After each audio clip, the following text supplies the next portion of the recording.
170वां दिन। पुराने अहदनामा में से आज की तलावत यशवा की किताब उसका 11वां बाब, पहली आयत से लेकर 12वें बाब की 24वीं आयत तक। जब हसूर के बादशाह याबीन ने ये सुना तो उसने मदून के बादशाह युबाब और सिमरून के बादशाह और इक्शाफ के बादशाह को और उन बादशाहों को जो शुमाल की तरफ कोहस्तानी मुल्क और किन्रत के जनूब के मैदान और नशेब की ज़मीन और मगरब की तरफ दूर की मुर्तफ़ा ज़मीन में रहते थे, और मशरक और मगरब के कनानियों और अमूरियों और हित्तियों और फर्जियों और कोहस्तानी मुल्क के यबूसियों और हवियों को जो हरमोन के नीचे मिस्फा के मुल्क में रहते थे बुलवा भेजा। तब वो और उनके साथ उनके लश्कर यानी एक अम्बोह कसीर जो तादाद में समंदर के किनारे की रेत की मानद था, बहुत से घोड़ों और रथों को साथ लेकर निकले। और ये सब बादशाह मिलकर आए और उन्होंने मेरूम की झील पर इकट्ठे डेरे डाले ताकि इसराइलियों से लड़ें। तब खुदावंद ने यशुआ से कहा कि उनसे ना डर, क्योंकि कल इस वक्त मैं उन सब को इसराइलियों के सामने मार कर डाल दूंगा। तू उनके घोड़ों की कूंचें काट डालना और उनके रथ आग से जला देना। चुनाचे यशवा और सब जंगी मर्द उसके साथ मेरूम की झील पर नागहां उनके मुकाबला को आए और उन पर टूट पड़े, और खुदावन ने उनको इसराइलियों के कब्जा में कर दिया। सो उन्होंने उनको मारा और बड़े सैदा और मिस्रफात, इल्माइम और मशरक में मिस्फा की वादी तक उनको रगेदा और कत्ल किया, यहाँ तक कि उनमें से एक भी बाकी न छोड़ा। और यशवा ने खुदावंद के हुक्म के मुवाफिक उनसे किया कि उनके घोड़ों की कूंचें काट डाली और उनके रथ आग से जला दिए। फिर यशवा उसी वक्त लौटा और उसने हसूर को सर करके उसके बादशाह को तलवार से मारा, क्योंकि अगले वक्त में हसूर उन सब सल्तनतों का सरदार था। और उन्होंने उन सब लोगों को जो वहां थे तहत करके उनको बिल्कुल हलाक कर दिया। वहां कोई मुतनफ़्फ़िस बाकी ना रहा। फिर उसने हसूर को आग से जला दिया। और यशवा ने उन बादशाहों के सब शहरों को और उन शहरों के सब बादशाहों को लेकर और उनको तह करके बिल्कुल हलाक कर दिया, जैसा खुदावंद के बंदा मूसा ने हुक्म किया था। लेकिन जो शहर अपने टीलों पर बने हुए थे, उनमें से किसी को इसराइलियों ने नहीं जलाया, सिवा हसूर के जिसे यशवा ने फूंक दिया था। और उन शहरों के तमाम माले गनीमत और चौपायों को बनी इसराइल ने अपने वास्ते लूट में ले लिया, लेकिन हर एक आदमी को तलवार की धार से कत्ल किया, यहाँ तक कि उनको नाबूद कर दिया और एक मुतनफ़्फ़िस को भी बाकी न छोड़ा। जैसा खुदावंद ने अपने बंदा मूसा को हुक्म दिया था, वैसा ही मूसा ने यशवा को हुक्म दिया और यशवा ने वैसा ही किया। और जो जो हुक्म खुदावंद ने मूसा को दिया था, उनमें से किसी को उसने बगैर पूरा किए ना छोड़ा। सो यशवा ने उस सारे मुल्क को यानी कोहस्तानी मुल्क और सारे जनूबी किता और जशन के सारे मुल्क और नशेब की ज़मीन और मैदान और इसराइलियों के कोहस्तानी मुल्क और उसी के नशेब की ज़मीन, कोहे खल्क से लेकर जो साइर की तरफ जाता है, बाल जद तक जो वादी लुबनान में कोहे हरमून के नीचे है, सबको ले लिया। और उनके सब बादशाहों पर फतह हासिल करके उसने उनको मारा और कत्ल किया। और यशवा मुद्दत तक उन सब बादशाहों से लड़ता रहा, सिवा हवियों के जो जबाउन के बाशिंदे थे। और किसी शहर ने बनी इसराइल से सुलह नहीं की, बल्कि सबको उन्होंने लड़कर फतह किया,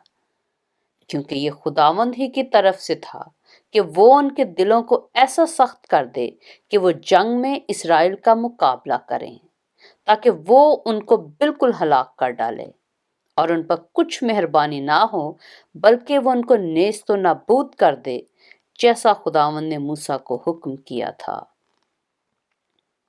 پھر اس وقت یشوع نے آ کر اناکیم کو کوہستانی ملک یعنی حبرون اور دبیر اور اناب سے، بلکہ یہودا کے سارے کوہستانی ملک اور اسرائیل کے سارے کوہستانی ملک سے کاٹ ڈالا۔ یشوع نے ان کو ان کے شہروں سمیت بالکل ہلاک کر دیا۔ سو اناکیم میں سے کوئی بنی اسرائیل کے ملک میں باقی نہ رہا، فقط غزہ اور جات اور اشدود میں تھوڑے سے باقی رہے۔ بس جیسا خداوند نے موسیٰ سے کہا تھا، اس کے مطابق یشوع نے سارے ملک کو لے لیا، اور یشوع نے اسے اسرائیلیوں کو ان کے قبیلوں کی تقسیم کے موافق میراث کے طور پر دے دیا، اور ملک کو جنگ سے فراغت ملی۔ یشوع کی کتاب اس کا 12واں باب۔ اس ملک کے وہ بادشاہ جن کو بنی اسرائیل نے قتل کر کے ان کے ملک پر یردن کے اس پار مشرق کی طرف ارنون کی وادی سے لے کر کوہ ہرمون تک اور تمام مشرقی میدان پر قبضہ کر لیا، یہ ہیں: اموریوں کا بادشاہ سیہون جو حسبون میں رہتا تھا، اور اروئیر سے لے کر جو وادی ارنون کے کنارے ہے، اور اس وادی کے بیچ کے شہر سے وادی یبوک تک جو بنی امون کی سرحد ہے آدھے جلاد پر، اور میدان سے بحر کنرت تک جو مشرق کی طرف ہے، بلکہ مشرق ہی کی طرف بیت یسیموت سے ہو کر میدان کے دریا تک جو دریائے شور ہے، اور جنوب میں پسکا کے دامن کے نیچے نیچے حکومت کرتا تھا، اور بسن کے بادشاہ اوج کی سرحد جو رفائیم کی بقیہ نسل سے تھا، اور استارات اور ادرئی میں رہتا تھا، اور وہ کوہ ہرمون اور سلکا اور سارے بسن میں جسوریوں اور ماکاتیوں کی سرحد تک، اور آدھے جلاد میں جو حسبون کے بادشاہ سیہون کی سرحد تھی حکومت کرتا تھا۔ ان کو خداوند کے بندہ موسیٰ اور بنی اسرائیل نے مارا، اور خداوند کے بندہ موسیٰ نے بنی روبن اور بنی جد اور منسی کے آدھے قبیلہ کو ان کا ملک میراث کے طور پر دے دیا۔ اور یردن کے اس پار مغرب کی طرف بال جد سے جو وادی لبنان میں ہے، کوہ خلق تک جو سعیر کو نکل گیا ہے، جن بادشاہوں کو یشوع اور بنی اسرائیل نے مارا، اور جن کے ملک کو یشوع نے اسرائیلیوں کے قبیلوں کو ان کی تقسیم کے مطابق میراث کے طور پر دے دیا، وہ یہ ہیں: کوہستانی ملک اور نشیب کی زمین اور میدان اور ڈھلانوں میں اور بیابان اور جنوبی قطع میں ہتی اور اموری اور کنانی اور فرزی اور حوی اور یبوسی قوموں میں سے ایک یریحو کا بادشاہ، ایک ای کا بادشاہ جو بیتیل کے نزدیک واقع ہے، ایک یروشلم کا بادشاہ، ایک حبرون کا بادشاہ، ایک یرموت کا بادشاہ، ایک لکیس کا بادشاہ، ایک اجلون کا بادشاہ، ایک جزر کا بادشاہ، ایک دبیر کا بادشاہ، ایک جدر کا بادشاہ، ایک حرما کا بادشاہ، ایک اراد کا بادشاہ، ایک لبنا کا بادشاہ، ایک ادلام کا بادشاہ، ایک مقیدہ کا بادشاہ، ایک بیتیل کا بادشاہ،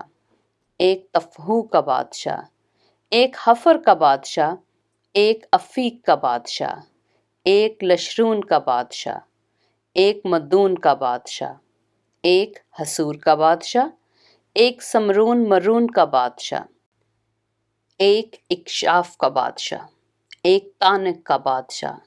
ایک مجدو کا بادشاہ، ایک قادس کا بادشاہ، ایک کرمل کے یکنعام کا بادشاہ،